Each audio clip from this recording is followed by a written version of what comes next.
history of neuroscience is the history of humans coming to understand that the brain is an interesting organ. The ancient Egyptians had a word for brain.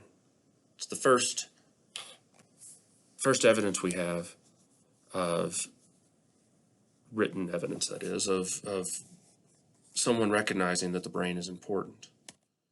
The early Egyptians, in fact, believed that the brain was vital. It's vital, important for living, but to them it is clear that the heart is the seat of the soul. So evidence that they think the brain is interesting enough at least to have a word for it. But the really interesting stuff is happening in the soul, or in the seat of the soul, which is the heart. And why would they think this? Why think that the heart is particularly important?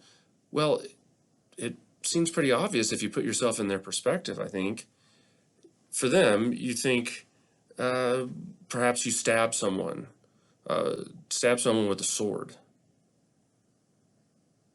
If your intent is to kill that individual, then you should probably go for the heart. If you try to stab them through the head, well, it'll be difficult because of the skull, but there are places you could cut through the brain and have very little effect shown on your assailant. That is, it's not obvious the brain is important because you can damage it quite severely in certain ways, and it doesn't seem to impact the person too terribly much, other than giving them a headache.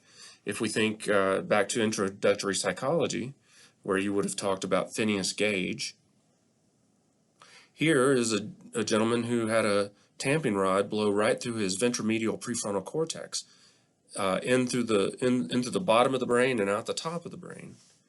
And while the guy is noted for having had a kind of degradation of his personality, maybe a disintegration of his personality would be a better way to put it, it took a while for that to happen. And strangely enough, the guy didn't die. If a tamping rod went through Phineas's heart, he would have died. But you can destroy large parts of the brain and have nothing close to death. So in that respect, we say that it seems the heart is more important than the brain. It certainly, disrupting the heart certainly kills someone more reliably than disrupting the brain does. And not only that, but you feel your feelings. Some of the most important feelings you have, the most cherished feelings you have, maybe the most dreaded feelings you have, those all happen in the chest, not in the head. Or at least what we mean there is that you feel them in the core of your body, your chest, your gut. You don't usually feel emotions too much in your head, except for your face, perhaps. Your face certainly is emotionally expressive. But other than that, the really strong emotions you tend to feel in your gut, down there where the heart is. So a couple of reasons, at least, a couple of good reasons, that folks like the ancient Egyptians believe that the heart is where the mind is, the soul. But we do nonetheless know that they believe the brain was of some importance. And this comes in part from evidence of post-surgical skulls as far back as 7000 BCE. So as long as 9,000 years ago, there were humans, in this case, early Egyptians, very early Egyptians, who were actually performing brain surgery. We can see back here in the circled region that an incision was made. We can see that a very careful incision was made. This was not a battle wound, for instance. There's not cracking of the skull around it. Instead, this was a careful incision made to where a part of the cap was, part of the skull was removed, about the size of a bottle cap. And what they did inside the head, we don't know. But we know that they bothered to do this carefully. We know that this was not a battle wound because there's not cracking, it's not a blunt force trauma, as it were. And we know it's not something like ritual sacrifice because we know this person to whom this skull belonged lived for a period of time after this surgery. We can tell that it is healed. That bottle cap size piece of skull, I don't know if you can tell from the photograph, but it is fused with the skull around it. It's not just sitting there loose. It is actually grown back together with the skull, which means the patient had to live months, if not years afterward, in order for that amount of healing to be done. So we know that brain surgery is not easy. Yet 9,000 years ago, we had people with even less technology than we have now to do the trick. They did it and did it pretty well. They must have gone to great pains to do this. They must have thought there was something really important inside this person's head that they needed to get access to. Again, exactly what they thought it was, we really have no idea. But we know that they must have thought it was important because they went to a lot of care to do this. Our first major landmark in the history of neuroscience, the history of coming to understand that the brain is the most important organ in the body, was the ancient Egyptians. The evidence they thought the brain was important, but not that it was the most important, that the really interesting stuff seemed to be happening in the heart. We jump now up to ancient Greece in the person of Hippocrates. You're familiar with Hippocrates as far as the Hippocratic Oath goes, first do no harm. This is that Hippocrates. And he is the person from whom we have the earliest evidence of anyone believing that, as he said, men ought to know that from nothing else but thence, from the brain, come joys, delights, laughter, and sports, and sorrows, griefs, despondency, and lamentations. And by this, in a special manner, we acquire wisdom and knowledge, and see and hear and know what are foul and what are fair, what are bad and what are good, what are sweet and what unsavory. So here we have an individual attributing the mental world to the brain. Knowledge and hearing and seeing and moral beliefs, sensations of sweet and savory. Heretofore, it was believed that the heart is where those things resided. Hippocrates, as far as we know, was the first person to suggest these things resided in the brain.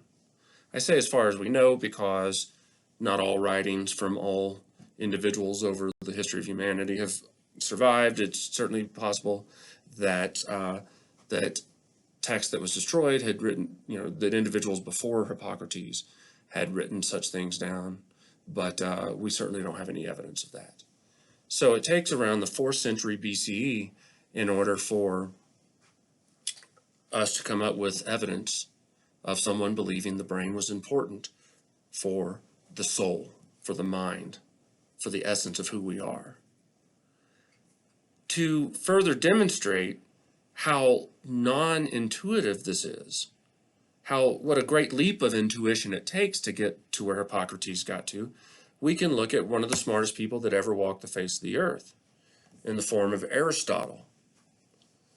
And Aristotle believed that the brain was nothing more than a radiator, that the brain served to cool the passions of the heart, that passion happens in the heart, that passion generates heat, and the brain is there to help radiate that heat away so that the body doesn't overheat. So even the smartest guy ever could not see that the brain is where passion and lamentations and joys and delights and so forth were happening. If the smartest guy in the world can't see it, then that means it's not obvious. Our next stop on this journey through the history of neuroscience, the history of coming to understand that the brain is of any importance at all, is in ancient Rome, where we have a physician to the Roman gladiators. So this is a fairly new phenomenon, being a physician to a Roman gladiator. As you might know, these Roman gladiators were somewhat like our current sports stars in that they were worth, quote unquote, a lot of money. Of course, the major difference is gladiators were slaves, and sports stars these days, not. But otherwise, they were quite similar. They were worth lots of money. And so the people who owned these gladiators were willing to pay large sums of money to help save the lives of a gladiator that may have been injured during a battle. They want this guy to live so they can go on to fight and earn them more money in the future. And Galen was one of the people who stepped up to this responsibility. Galen was a Greek physician, but living in Rome, and this is around AD 130 to 200. Okay, so here we have, for the first time in human history, we have doctors, physicians, who are right on the edge of a battlefield. The battlefield being the encircled area in the Colosseum. So there they are, just on the other side of the wall from the battlefield, risking no harm. They're not on the battlefield, they're separated by this big wall. Now, why haven't physicians prior to Galen gone and studied the brains, say, of injured soldiers on the battlefield? Well, because it's on the battlefield, and that's a dangerous place to be. Here, you can be right next to the battlefield and be in no danger.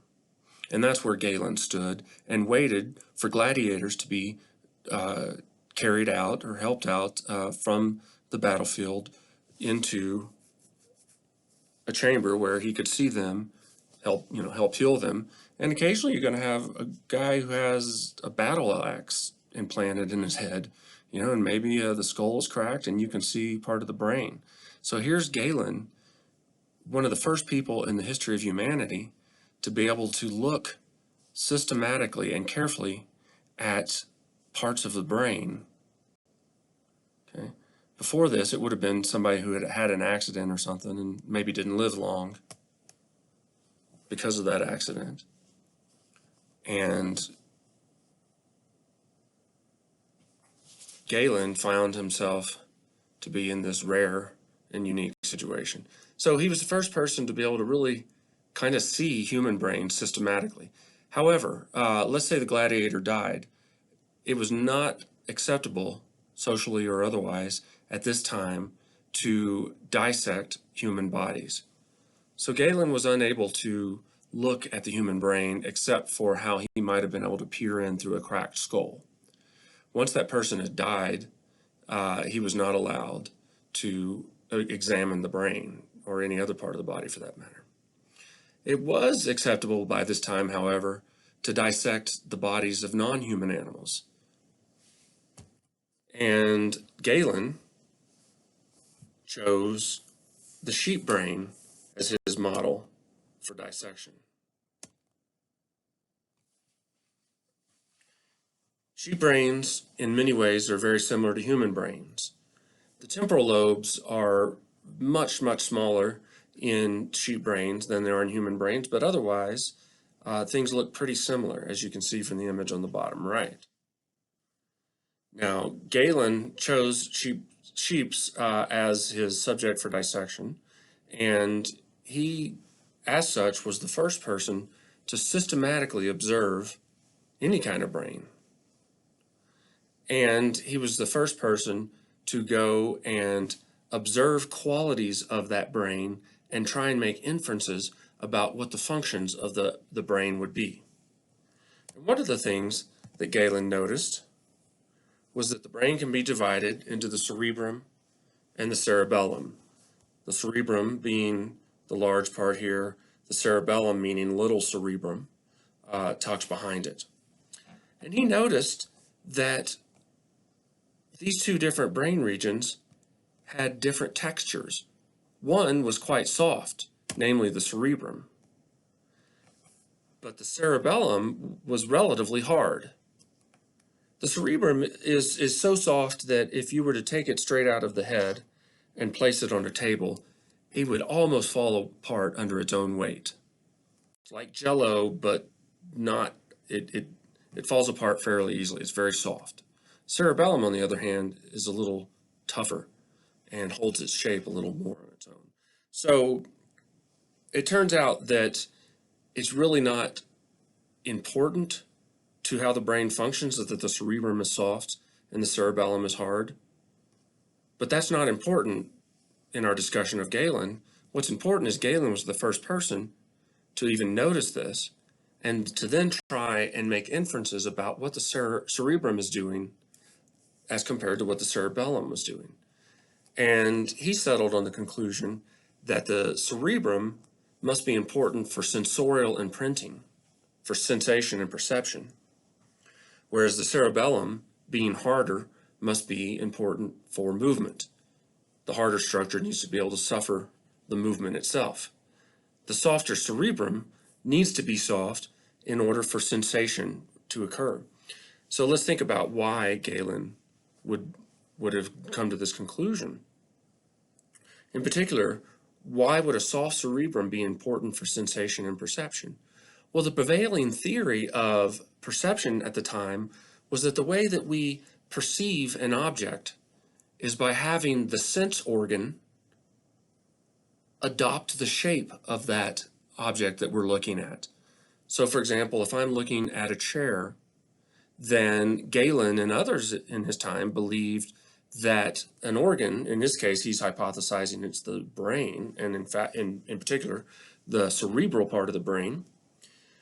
He's thinking that this organ is going to change into the shape of a chair.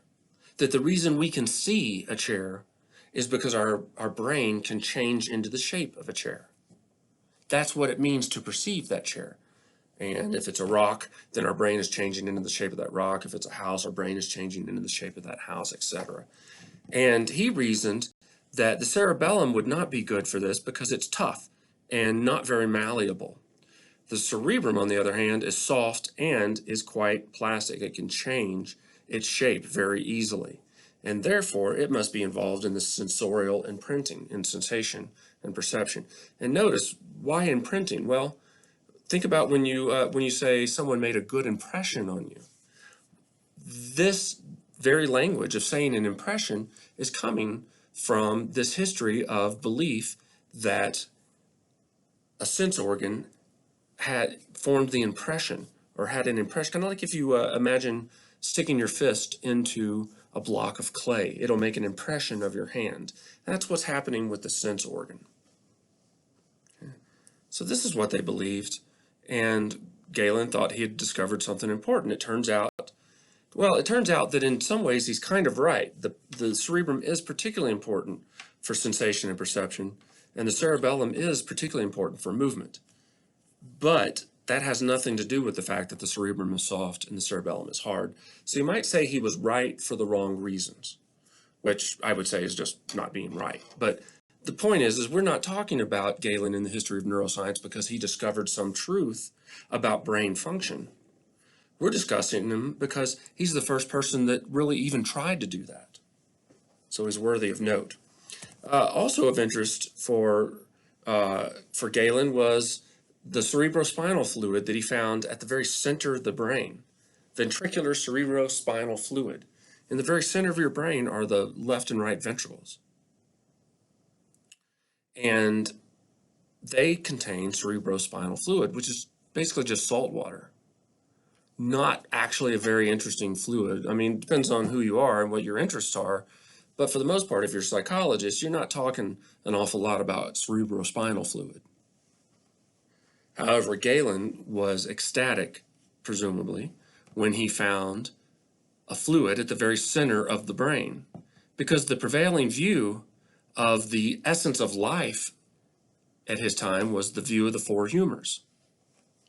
The idea that there are four fluids in the body and that your relative health is made up of the relative concentrations of these four different humors. This is where bloodletting comes from. The idea that you can let a fluid out, like blood, and it will help change the balance between the four humors.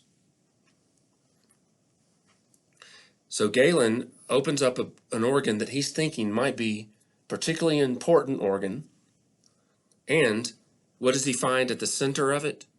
The essence of life. Well, not really. He found cerebrospinal fluid, just salt water. But he certainly believed it was the essence of life, that it was at least one of these four humors, if not a mixture of these four humors. And I'm really fascinated by this story because, well, it tickles me because one thing, it shows that you can believe you've made a profound discovery, but be completely wrong. That's one lesson. I suppose the other lesson I would say, though, is, on the other hand, believing you have made a profound discovery is such an exciting experience. I envy Galen, even though he was completely wrong in his conclusion. I envy him the rush of excitement he must have had when he believed he had discovered the humors at the very center of the brain. So again, Galen is not important because he discovered fundamental truths about how the brain functions, but rather he was the first person that we know of that systematically tried to do that.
The Dark Ages were dark in part because it lacked reason and the scientific method.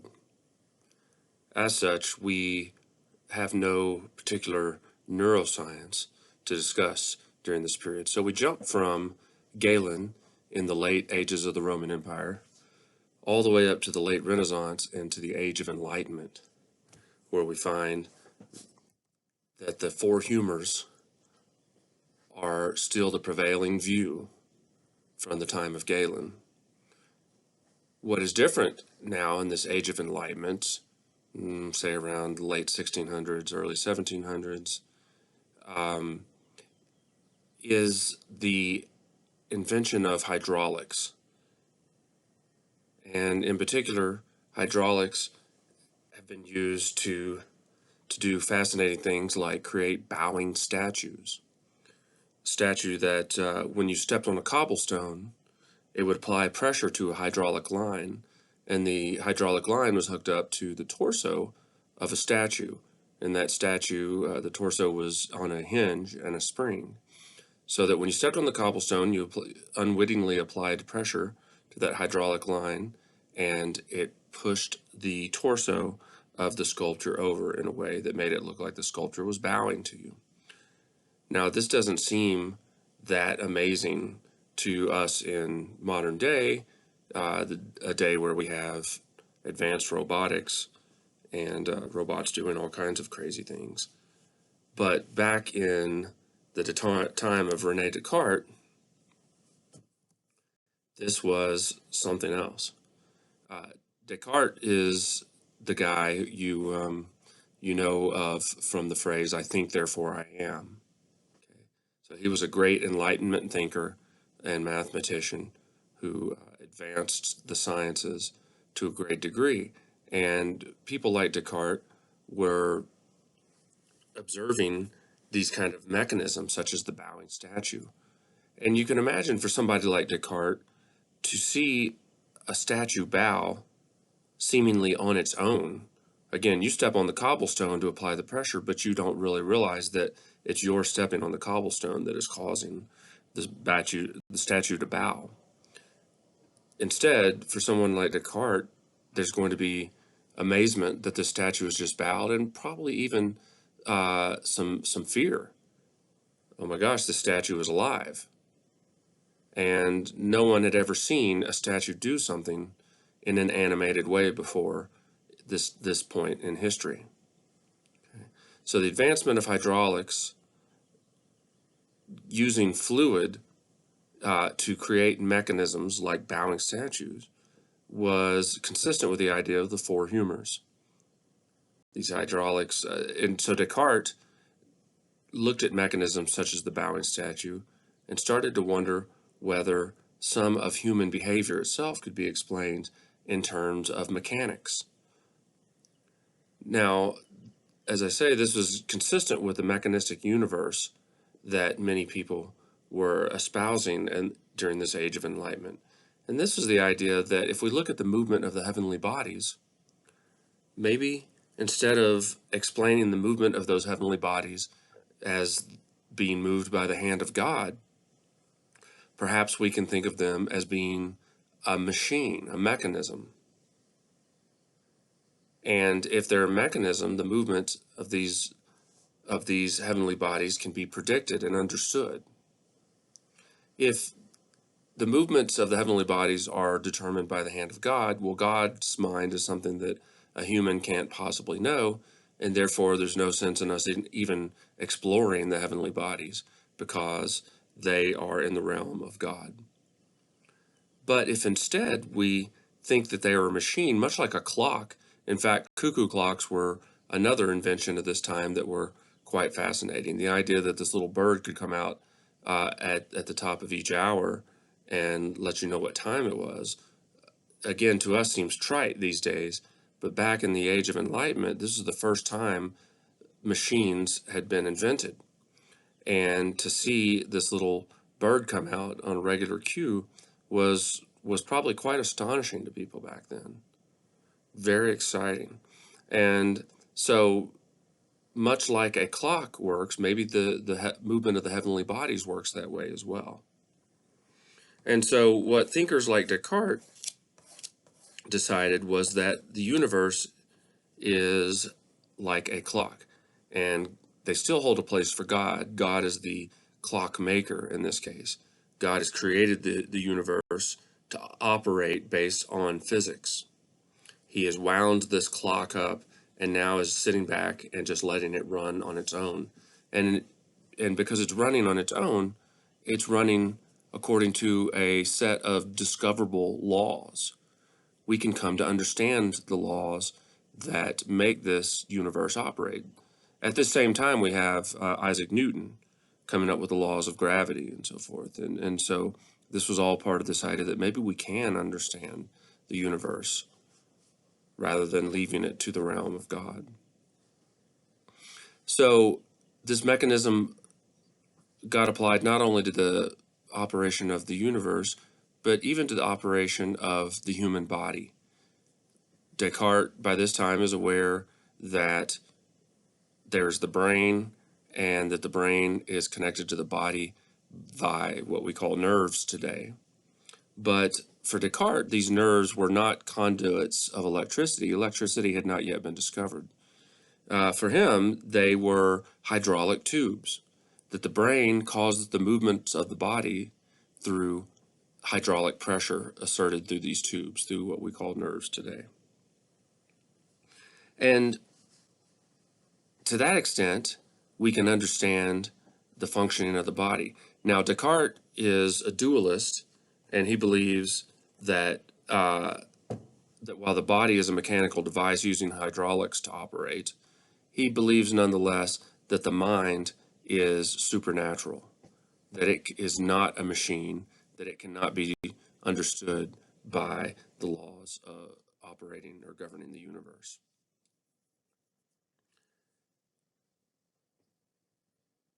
One observation Descartes made that led him to this belief was the withdrawal reflex.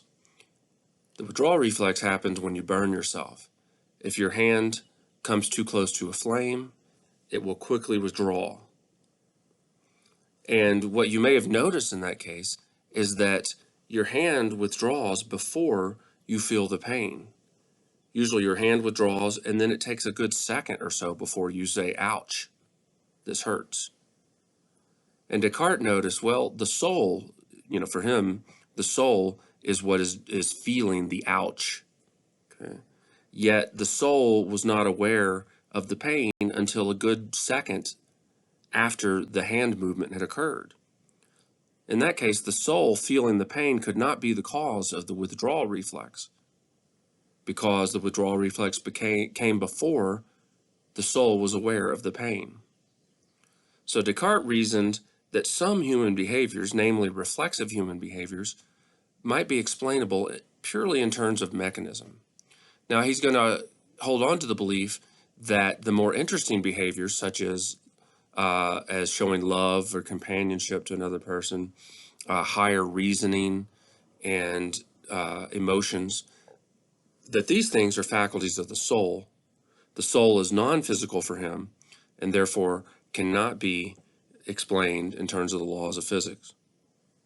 But these simpler reflexive behaviors, he thinks, can be explained in terms of the laws of physics.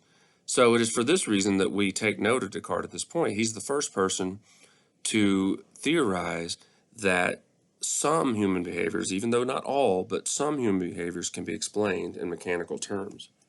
Again, the body is a mechanical device using hydraulics to operate, in Descartes' view. Now, this he thinks we have in common with non-human animals.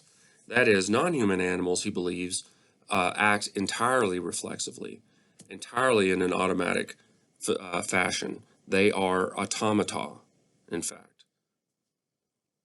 We differ from animal automata by virtue of possessing a soul, which interacts with our bodies via the pineal gland. Okay? So, again, he thinks there's the physical body, which includes the brain, and the brain includes the pineal gland. But then there's the supernatural, or the non-physical part, which is the soul. And the soul guides most of our interesting behaviors. How does the soul guide our behaviors? By interacting with the brain through the pineal gland. And then the pineal gland and the rest of the brain, presumably, operate the hydraulics of the body to get the body to move around. But again, some of these behaviors are not driven by the soul. Some of them happen completely within the body in a reflexive manner, such as the withdrawal reflex. So Descartes did not get us all the way to modeling the entirety of the human mind in purely physical terms, but he did get us part of the way there. He said, hey, we can explain some of the movements of the body in terms of physics. And just an interesting and albeit dark and sad fact about Descartes' work was Descartes practiced vivisection. That's V-I-V-I section, vivisection. So instead of dissection, where you cut open a specimen that is dead, Descartes would actually cut open specimens, such as dogs, that were alive. And of course, he didn't have anesthesia back then. So these poor dogs were just being cut into without any anesthetic and suffering severe pain, of course. However, Descartes believed this was okay because he didn't believe that dogs or any other non-human animals were capable of experiencing pain, because he believed pain was something that was experienced only by the soul. And for him and the Catholic Church of his time, only humans had souls. Therefore, even if a dog looked like it was in pain, even if it sounded like it was in pain and acted like it was in pain, when you cut it open, nonetheless, for Descartes, it wasn't in any genuine pain. Therefore, it was okay to practice this vivisection. So he would actually cut open, say, the trunk of a dog. He would actually first nail the paws of the dog to a table so it couldn't escape, and then cut open the dog, pull the ribs apart, and show onlookers the beating heart, the lungs contracting and inflating. And you can imagine the onlookers being in shock and horror, saying, "Monsieur Descartes, you can't do this." And Descartes reassuring them, "No, this is okay. I'm not doing anything unethical, because this dog cannot actually feel pain because it doesn't have a soul." So I always like to note that dark side of Descartes, and it wasn't just Descartes; it was a lot of people of his time. It was the state of thinking, but one has to be careful about one's beliefs about other sentient beings, because those beliefs can dramatically impact how you treat those sentient beings.